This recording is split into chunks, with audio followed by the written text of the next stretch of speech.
వెంకటేశ్వర స్వామికి జరిగేటువంటి నిత్య కైంకర్యాల్లో భాగంగా స్వామివారి వాహన సేవకి ముందు గజరాజులు కనిపిస్తూ ఉంటారు.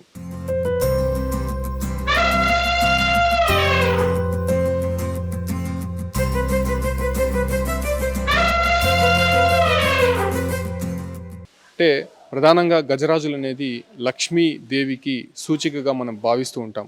అయితే బ్రహ్మోత్సవాల సమయంలో కావచ్చు, లేదంటే ఇతర వేడుకల్లో కూడా గజరాజులదే కొంత కీలక పాత్ర అని చెప్పుకోవచ్చు. ఎందుకంటే ఒక శుభకార్యానికి ఖచ్చితంగా తిరుమలలో గజాలు చాలా ప్రాముఖ్యత సంతరించుకుంటాయి. ప్రస్తుతం నేను తిరుపతిలో ఉన్నటువంటి ఎస్వి గో సంరక్షణ శాలలో ఉన్నాను. ఇక్కడ ఉన్నటువంటి నా వెనుకున్నటువంటి ఏనుగు పేరు పద్మావతి.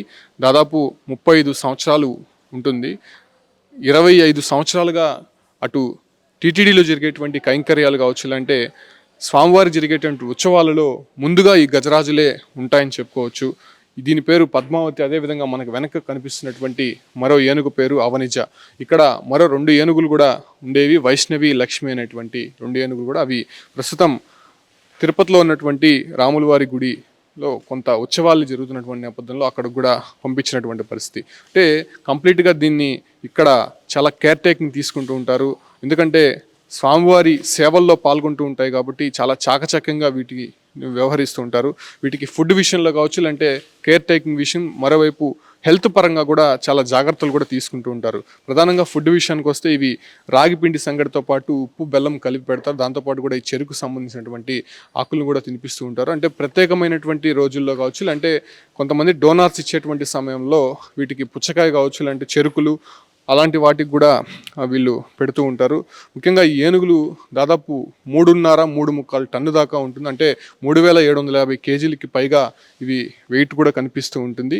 అంటే ముఖ్యంగా బ్రహ్మోత్సవాలు జరిగేటువంటి సమయంలో స్వామివారి వాహన సేవ ముందు గజరాజులు, అదేవిధంగా అశ్వాలు, వృషభాలు ముందు వెళ్తూ ఉంటాయి. దాని వెనక వాహన సేవ అనేది వస్తూ ఉంటుంది. మనం ఎప్పుడు కూడా చూస్తూనే ఉంటాం. వాహన సేవ వచ్చే ముందు గజరాజులు మనకి చాలా పకడ్బందీగా కనిపిస్తూ ఉంటాయి. అంటే గజరాజులు ఐశ్వర్యానికి చిహ్నంగా చెప్తూ ఉంటారు. ముఖ్యంగా పద్మావతి అమ్మవారి వాహనం కూడా గజవాహనమే.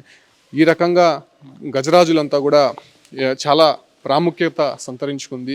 అటు ఏదైతే స్వామివారికి జరిగేటువంటి కైంకర్యాలు కావచ్చు, టీటీడీ అనుబంధ ఆలయాల్లో ఉన్నటువంటి ఈ ఒక బ్రహ్మోత్సవాల సమయంలో కావచ్చు, అంటే ఇతర ఉత్సవాల్లో ఈ యొక్క గజరాజుల్ని ఉపయోగిస్తూ ఉంటారు. ముందు గజరాజులు వెళ్తున్నప్పుడు వెనక అశ్వాలు, అదేవిధంగా వృషభాలు నడుస్తూ ఉంటాయి. దాని తర్వాత మంగళ వాయిద్యాలు, దాని తర్వాత స్వామివారి ఏదైతే ఊరేగింపు వస్తూ ఉంటుంది. సో ఈ రకంగా తిరుపతి ఎస్వి గోశాలలో 4 ఏనుగులు ఉన్నాయి, తిరుమలలో 2 ఏనుగులు ఉన్నాయి.